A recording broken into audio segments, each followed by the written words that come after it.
बिस्मिल्लाहिर्रहमानिर्रहीम। Linguistic series में आज का हमारा जो लेक्चर है वो है linguistics as a science. Linguistics क्या साइंस है और अगर है तो किन एस्पेक्ट्स में है, उसको आज हमने डिटेल में देखना है। तो स्टार्ट करते हैं। सबसे पहले आप ये देखें कि लिंग्विस्टिक्स जो वर्ड है ये दो चीज़ों से निकला है, लैटिन के दो वर्ड से निकला है, लिंगुआ और स्टिक। लिंगुआ का मतलब है टंग और स्टिक्स का मतलब है नॉलेज या साइंस। तो यानी कि टंग से रिलेटेड नॉलेज, ज़बान का नॉलेज। ठीक है, ये स्टडी जो है लैंग्वेज की, ये सिर्फ किसी एक लैंग्वेज की स्टडी नहीं है। मोस्टली ये समझा जाता है कि लिंग्विस्टिक्स का मतलब ये है कि किसी ज़बान का बोलना आ जाना, ऐसा नहीं होता, बल्कि ये जो है जनरली ह्यूमन लैंग्वेजेस को डिस्कस करती है। जितनी भी ह्यूमन लैंग्वेजेस पाई जाती हैं उनको स्टडी करती है। कैसे स्टडी करती है, उनको डिस्क्राइब करती है, उनको एनालाइज करती है। लिंग्विस्टिक्स को हम किस तरह से डिफाइन करते हैं कि साइंस ये है लैंग्वेज की साइंस जो है वो लिंग्विस्टिक्स है, या फिर हम इसको कहते हैं कि साइंटिफिक स्टडी जो लैंग्वेज की है वो लिंग्विस्टिक्स है।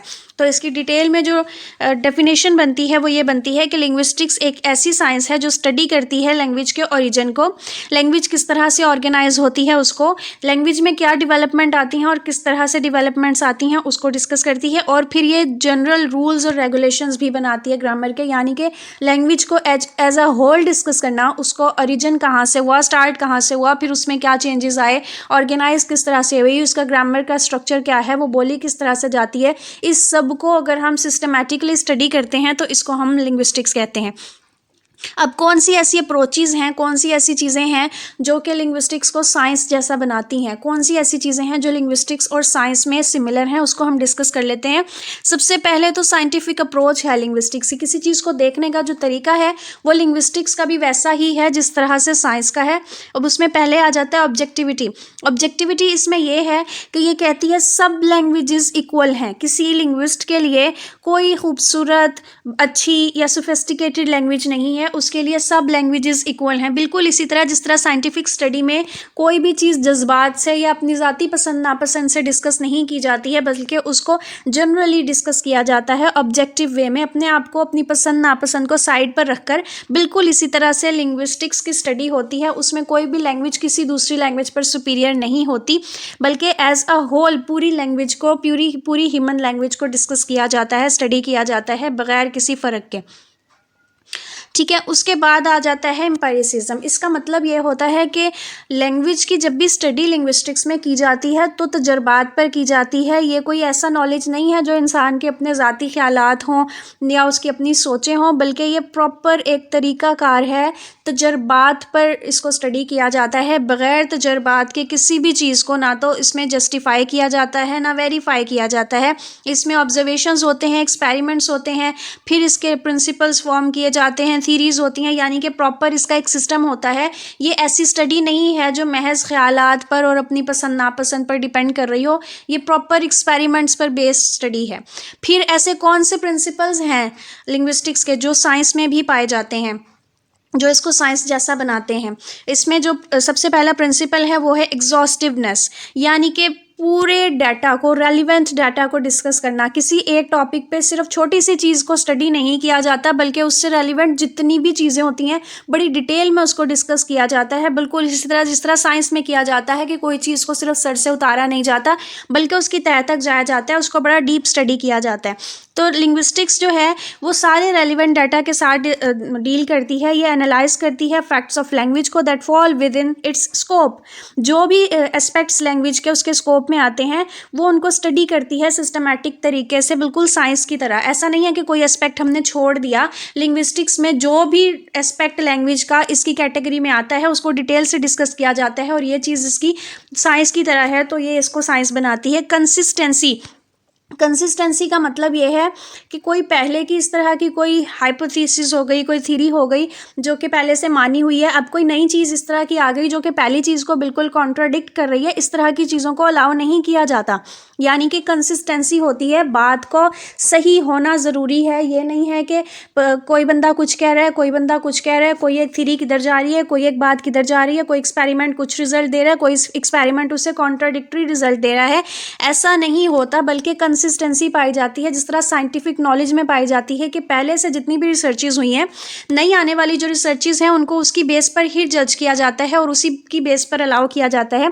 बिल्कुल इसी तरह लिंग्विस्टिक्स में भी कंसिस्टेंसी पाई जाती है, स्टेटमेंट्स एक दूसरे से कॉन्ट्राडिक्ट नहीं करती, उनके हर पार्ट को प्रॉपरली एनालाइज किया जाता है और एज अ होल बनाया जाता है कि एक पार्ट दूसरे पार्ट से कॉन्ट्राडिक्ट ना कर रहा हो, चीज़ें आपस में मुतज़ाद ना हो, बल्कि आपस में उनका सही ताल्लुक बने। फिर इकोनॉमी है, वर्ड्स की रेपिटेशन नहीं होती, सिंपल मुख्तसर लफ्ज़ों में अपनी बात को किया जाता है। लिटरेचर जब हम पढ़ते हैं तो वहाँ पर बहुत लंबी लंबी तरीके से बातें की जाती हैं, लेकिन जब साइंस की स्टडी होती है, आप कोई भी साइंस उठा लें, नेचुरल साइंस उठा लें, सोशल साइंस उठा लें, तो वहाँ पर बड़ा सिंपल लफ्ज़ों में बड़ी बड़ी बातें की जाती हैं, सिर्फ टू द पॉइंट बात की जाती है। तो यही चीज़ हमें लिंग्विस्टिक्स में भी मिलती है कि इसमें इकोनॉमी ऑफ वर्ड्स है, रिपीटेशन नहीं है, ठीक है। इकोनॉमिक स्टेटमेंट है, फ्यूअर कंसेप्ट हैं और सिंबल्स हैं, मुख्तसर कंसेप्ट होते हैं, मुख्तसर अल्फाज होते हैं और इकोनॉमी यहाँ पर पाई जाती है। रैशनलिज्म, जिस तरह साइंटिफिक स्टडी होती है किसी भी साइंस की, उसके अंदर अकल का बड़ा अमल दखल होता है, जज्बात का कोई वहाँ पर अमल दखल नहीं होता। बिल्कुल इसी तरह लिंग्विस्टिक्स में भी अकल ही मेन रोल प्ले करती है, माइंड से ही नॉलेज को एक्वायर किया जाता है और एनालाइज किया जाता है। ज़ाती जो पसंद नापसंद या दिल की चीज़ें उसको साइड पे रख दिया जाता है। इस तरह से ये चीज़ भी इसकी साइंस से रिलेटेड हमें लगती है। फिर हमें इसमें साइंटिफिक मैथडोलॉजी मिलती है। किस तरह से मिलती है? हम ये जानते हैं कि लिंग्विस्टिक्स जो है साइंटिफिक स्टडी है किस चीज़ की, लैंग्वेज की। तो ये जो अप्रोच है मैथ और मैथडोलॉजी है लिंग्विस्टिक्स की, वो भी साइंस है। कैसे? अब आप ये देखें कि एक साइंटिस्ट की तरह लिंग्विस्ट भी ऑब्जर्व करता है डाटा को ऑब्जर्व करता है। लिंग्विस्ट ऐसे बंदे को कहते हैं जो कि लिंग्विस्टिक्स को जानने वाला हो या लिंग्विस्टिक्स को स्टडी कर रहा हो, उसको हम लिंग्विस्ट कहते हैं। वो क्या करता है? Uses by observing simple listening and phonetic transcription and uses various instruments like oscillograph, endoscope and laryngoscope. यानी कि बिल्कुल साइंटिफिक स्टडी की तरह लिंग्विस्टिक्स में भी क्या होता है कि ऑब्जर्वेशन की जाती है प्रॉपर तरीके से। लिंग्विस्ट जो है किसी भी डाटा को इकट्ठा करता है, पहले वो उसका मुशाहिदा करता है और मुशाहिदे में फिर उसको नोट डाउन करने के लिए फोनेटिक ट्रांसक्रिप्शन, प्रॉपर एक लैंग्वेज है, या आप इसको आगे पढ़ेंगे, उसका इस्तेमाल किया जाता है। फिर इंस्ट्रूमेंट्स का यूज़ किया जाता है ऑब्जर्वेशन में। और लिंग्विस्टिक्स की अपनी मतलब लेबॉर्ट्री होती है। लिंग्विस्ट जहाँ पर चीज़ों को स्टडी कर रहा होता है वहाँ पर उसके इंस्ट्रूमेंट्स भी होते हैं, बिल्कुल साइंटिफिक लेबॉर्ट्री की तरह। एक साइंटिस्ट की तरह लिंग्विस्टिक्स में भी हाइपोथेसिस बनाई जाती है, फिर उसकी जनरलाइज स्टेटमेंट होती है, ठीक है। और फिर उसके बाद आगे उस स्टेटमेंट को स्टडी किया जाता है ऑब्जर्वेशन की बेसिस पे। पहले लिंग्विस्टिक्स में क्या ऑब्जर्व किया जाता है? इवेंट्स को। फिर कुछ सिमिलैरिटीज़, कुछ कंट्रास्ट देखी जाती हैं on the basis of which he makes sound. यानी कि बेसिकली ये साउंड की स्टडी है, ठीक है, लिंग्विस्टिक्स। और इसमें क्या होता है कि सिस्टमैटिकली स्टडी किया जाता है, एक एक चीज़ को ऑब्जर्व किया जाता है। ऑब्जर्व भी करने के लिए जो है ना इंस्ट्रूमेंट्स का इस्तेमाल किया जाता है, सिमिलैरिटीज़ देखी जाती हैं, कंट्रास्ट देखे जाते हैं। किसी भी दूसरे साइंटिफिक डिसिप्लिन की तरह ये स्टडी स्टैटिक नहीं है, इसमें दिन ब दिन नई नई रिसर्चेज हो रही हैं। इसका जो है अमल दखल रुका हुआ नहीं है, बल्कि ये अभी तक चल रहा है। इसके व्यू पॉइंट्स और थियोरेटिकल मेथड्स जो हैं वो आगे से आगे चेंज हो रहे हैं, आगे से आगे जो मॉडिफाई हो रहे हैं। तो ये चीज़ इसको साइंस से रिलेटेड बना देती है। फिर जो है इसमें जो साइंटिफिक मेथड का इस्तेमाल होता है, इसमें जो रिसर्च होती है वो बिल्कुल साइंटिफिक मेथड की तरह होती है। जैसे किसी भी साइंस में कोई भी जो है ना रिसर्च होती है तो प्रॉपर उसका एक तरीका कार होता है, साइंटिफिक मेथड होता है। बिल्कुल उसी तरह लिंग्विस्टिक्स में भी साइंटिफिक मेथड होता है। किस तरह से होता है? स्टेप्स होते हैं। सबसे पहले ऑब्जर्वेशन होती है। अब अगर साइंस में देखा जाए तो साइंटिफिक मेथड में क्या होता है कि ऑब्जर्वेशन की जाती है। सबसे पहले कोई भी फिनोमिना हो रहा है जिसको स्टडी करना है, पहले उसको ऑब्जर्व किया जाता है, उसका मुशाहिदा किया जाता है कि ये चीज़ है क्या। तो लिंग्विस्टिक्स में भी इसी तरह होता है कि लोग ऑब्जर्व करते हैं चीज़ को। हार्डली कोई ऐसी चीज़ होती है जो कि अनटच रह जाए। फॉर एग्जांपल साउंड है, उसको अगर आपने स्टडी करना है, ठीक है, आप ऑब्जर्व कर रहे हो, कोई बंदा बोल रहा है तो उसकी स्लिप्स ऑफ टंग कैसी है, वो उसकी प्रोनाउंसिएशन कैसी है, उसकी एक एक चीज़ आप बड़ा गौर से नोटिस करते हो। लिंग्विस्ट जो है वो प्रॉपरली हर चीज़ को नोटिस करता है, कोई भी चीज़ उसकी ऑब्जर्वेशन से जाती नहीं है। तो ये देखा जाता है कि कोई बात किस तरह से की जा रही है, ठीक है, प्रोनाउंसिएशन कैसी है, अपने इलाके के हिसाब से उसकी प्रोनाउंसिएशन ठीक है या नहीं ठीक है, वर्ड को सही बोल रहा है नहीं बोल रहा है, स्ट्रेस किस चीज़ पर डाल रहा है नहीं डाल रहा, हर चीज़ को प्रॉपर्ली ऑब्जर्व किया जाता है। फिर उसके बाद हाइपोथेसिस बनाई जाती है, ठीक है। एक अपने जहन में मफरूज़ा बना लिया जाता है कि अगर ये चीज़ ऐसे हो रही है तो शायद इसकी रीज़न ये हो। बिल्कुल, ये भी एक साइंटिफिक स्टेप है, साइंटिफिक स्टडी में भी यही होता है। तो सेकंड स्टेप इसमें भी ये साइंटिफिक मेथड वाला पाया जाता है कि ऑब्जर्वेशन को फिर आप टेस्टेबल स्टेटमेंट में तब्दील कर देते हैं, ऐसी स्टेटमेंट या ऐसी हाइपोथेसिस बनाते हैं जिसको मज़ीद आगे टेस्ट किया जाए। ठीक है, फिर उसके बाद क्या होता है, हाइपोथेसिस को आपने टेस्ट करना है एक्सपेरिमेंट्स करके, फिर आप उस चीज़ पे मुख्तलिफ तजर्बे करते हैं। जब आपके तजर्बे के जब रिजल्ट्स आपको मिलते हैं, फिर आप उसमें जनरलाइज चीज़ें बना लेते हैं कि हाँ जी ठीक है, ये रिजल्ट मिले, इसकी बेस पर हमें ये लगता है कि शायद सब इंसानों में बोलने की ये चीज़ इस तरह से पाई जाती है। बिल्कुल एक साइंटिफिक तरीका होता है, लेकिन फिर भी आप उसको थ्योरी तब तक नहीं बनाते जब तक आप उन रिजल्ट्स को वेरीफाई नहीं कर लेते। क्रॉस वेरीफाई किया जाता है, फिर दोबारा से ऑब्जर्व किया जाता है, डिफरेंट तरह के एक्सपेरिमेंट्स किए जाते हैं, फिर भी अगर रिजल्ट हमें सेम मिलते हैं तो वो जो बात है, वो चीज़ है, वो थ्योरी बन जाती है। तो ये बिल्कुल साइंटिफिक मेथड की तरह ही है। अब कौन से प्रिंसिपल्स हैं लिंग्विस्टिक्स के ऐसे जो कि साइंटिफिक मेथड की तरह ही हैं, साइंस की तरह ही हैं? दो प्रिंसिपल हैं। पहला तो ये है कि वेरिफिकेशन प्रिंसिपल है। कोई भी स्टेटमेंट मीनिंगफुल नहीं है जब तक उसको वेरीफाई ना कर लिया जाए ऑब्जर्वेशन से। मैंने आपको पहले बता दिया कि किसी भी चीज़ को मानने के लिए पहले इतने सारे स्टेप्स से गुजारा जाता है, बिल्कुल साइंटिफिक मेथड की तरह।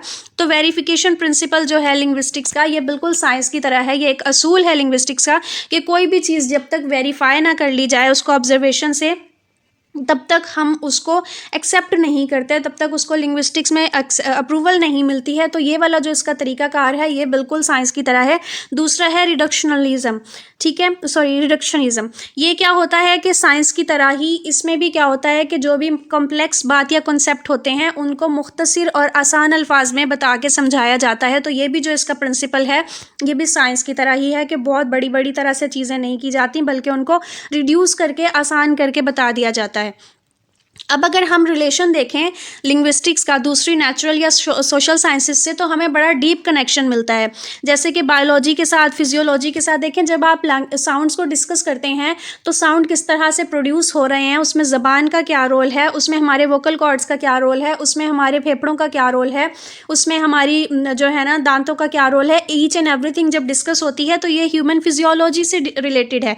तो ये वहाँ पर उस साइंस से रिलेटेड हो जाती है। फिर उसके बाद जब हम एक चीज़ को कि साउंड वेव्स में किस तरह से आपकी आवाज़ ट्रांसफ़र होती है और फिर वो आवाज़ किस तरह से दूसरे के कान तक पहुंचती है, ये जो साउंड वेव्स वाली चीज़ को स्टडी करना है, ये फिर फिज़िक्स में आ जाता है। फिर जब नेक्स्ट पर्सन ने उस चीज़ को सुनना है तो फिर वो उसके कानों में किस तरह से वो चीज़ पहुंची, उसके ईयर ड्रम्स में, और वहाँ से दिमाग ने उसको किस तरह से ट्रांसलेट किया। जब हम इसको स्टडी करते हैं तो फिर ये जो है आगे उस बंदे की फिजियोलॉजी या बायोलॉजी से जाके रिलेटेड हो जाता है। तो इस तरह से साइंटिफिक स्टडी से ये बहुत ज़्यादा दूसरी साइंसेस से बहुत ज़्यादा रिलेटेड है, ये लिंग्विस्टिक्स की स्टडी।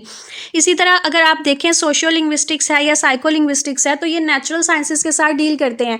लैंग्वेज पर सोसाइटी का क्या असर होता है, हम उसको भी डिस्कस करते हैं। तो यहाँ पर सोशियोलॉजी से भी ये रिलेटेड हो जाता है। लैंग्वेज पर साइकोलॉजी का, इंसान की अपनी नफ्सियात का क्या असर होता है, इन्वायरमेंट का क्या असर होता है, इन सारी चीज़ों को जब डिस्कस किया जाता है तो हम उन साइंसेस को भी स्टडी करते हैं। तो हमें इसका बड़ा गहरा ताल्लुक मिलता है दूसरी लैंग्वेजेस के साथ। इसी तरह से जब आप लिंग्विस्टिक्स के जो भी आपकी ऑब्जर्वेशंस हैं, जो भी आपके डाटा हैं, जब आप उसको लिखते हैं तो आप उसको बड़ा एक सिस्टमैटिक तरीके में लिखते हैं, फोनेटिक ट्रांसक्रिप्शन में आप उसको लिखते हैं, तो वो चीज़ आपकी मैथमेटिक्स से रिलेटेड हो जाती है। ठीक है, इस तरह से ये जो लिंग्विस्टिक्स है, ये नेचुरल साइंसेस से और सोशल साइंसेस से बहुत डीपली कनेक्टेड है, और ये उसको कहीं ना कहीं फिर लैंग्वेज को साइंस बनाती है, लिंग्विस्टिक्स को साइंस बनाती है। देखें, अब हम इस पैराग्राफ को डिस्कस कर लेते हैं कि क्लोजनेस है लिंग्विस्टिक्स की विद अदर नेचुरल साइंसेस, जैसे कि बायोलॉजी, फिजियोलॉजी, एनाटॉमी वगैरह। और इसका ये एक और प्रूफ है इसके साइंटिफिक नेचर होने का। लिंग्विस्टिक्स आज से और टेक्निकल और सोफिस्टिकेटेड हो रही है हर गुजरते दिन के साथ, लेकिन ये प्योरली साइंस नहीं है। इसकी पोजीशन जो है वो नेचुरल साइंस और सोशल साइंस के दरमियान कहीं है। ठीक है, अब अगर आप नेचुरल साइंस में देखें तो it is impossible to produce language without the use of internal and external structure of human mouth. मैं आपको बता चुकी हूँ कि जब आपने लैंग्वेज को स्टडी करना है या आपने कुछ बोलना है, तो जब तक आपने ह्यूमन माउथ का इस्तेमाल नहीं किया तब तक आप आवाज़ तो बना ही नहीं सकते हैं। तो इस तरह से ये फिजियोलॉजी से रिलेटेड हो जाता है, ये नेचुरल साइंस से रिलेटेड हो जाता है। और अगर हम सोशल साइंस में देखें तो लैंग्वेज यूजुअली जो है बिहेवियरल एस्पेक्ट्स भी देखे जाते हैं, लैंग्वेज के वैल्यूज़ देखी जाती हैं, सोशल इंटरेक्शंस देखे जाते हैं, डिफरेंट सोसाइटीज़ के मुख्तलिफ इन्वायरमेंट में जो है बंदा किस तरह से बोलता है, सोसाइटी उसकी ज़बान पर क्या असर रखती है, नफ्सियात उसकी ज़बान पर क्या असर रखती है, इन सब की जब हम स्टडी करते हैं तो दूसरी जो साइंसेस हैं वो भी कहीं ना कहीं इससे रिलेट हो जाती हैं। तो जब ऊपर अब हमने डिस्कशन कर ली है उससे हम ये कहते हैं कि साइंटिफिक और मैथडोलॉजिकल अप्रोचेस जो हैं लिंग्विस्टिक्स की, इसके थीरीज़ और प्रिंसिपल्स के साथ वो हमें ये कहने पर ले आती हैं कि हाँ जी लिंग्विस्टिक्स जो है ये साइंस की एक ब्रांच है और ये डे बाय डे प्रोग्रेस हो रही है। स्टूडेंट्स बहुत ज़्यादा कंसर्न हो रहे हैं डीप फिजियोलॉजी को और मेथड ऑफ साउंड को, कि किस तरह से आवाज़ बन रही है, किस तरह से वो हवा में सफ़र करके दूसरे के कान तक पहुँच रही है। इस सब को बहुत सिस्टमेटिकली आजकल मज़ीद डिस्कस किया जा रहा है। तो हम ये कह सकते हैं कि लिंग्विस्टिक्स जो है साइंटिफिक और सिस्टमेटिक स्टडी है लैंग्वेज की। ये एक साइंस है इन द सेंस कि ये साइंटिफिकली स्टडी करती है रूल्स को, सिस्टम्स को और प्रिंसिपल्स को ह्यूमन लैंग्वेज के। तो ये था आज का टॉपिक। आई होप आपको समझ आया होगा। हमने पहले इंट्रोडक्शन देखा था, फिर हमने अप्रोचेस देखी थी लिंग्विस्टिक्स की जो साइंस से रिलेटेड हैं, फिर हमने साइंस से रिलेटेड इसके प्रिंसिपल देखे थे, फिर हमने देखा था कि इसकी मैथडोलॉजी किस तरह से साइंस की मैथडोलॉजी से रिलेटेड है, फिर हमने इसके साइंटिफिक मैथड को देखा था और फिर हमने वो प्रिंसिपल्स देखे थे जो साइंस में भी पाए जाते हैं और लिंग्विस्टिक्स में भी पाए जाते हैं। फिर हमने इसका नेचुरल और सोशल साइंसेस से रिलेशनशिप देखा और फिर बाद में हमने कंक्लूड किया कि हाँ जी ये भी साइंस है और ये डे बाय डे प्रोग्रेस कर रही है। अगर इससे रिलेटेड आपका कोई क्वेश्चन हो तो आप कमेंट करके पूछ सकते हैं। दुआ में याद रखिएगा। अस्सलाम वालेकुम।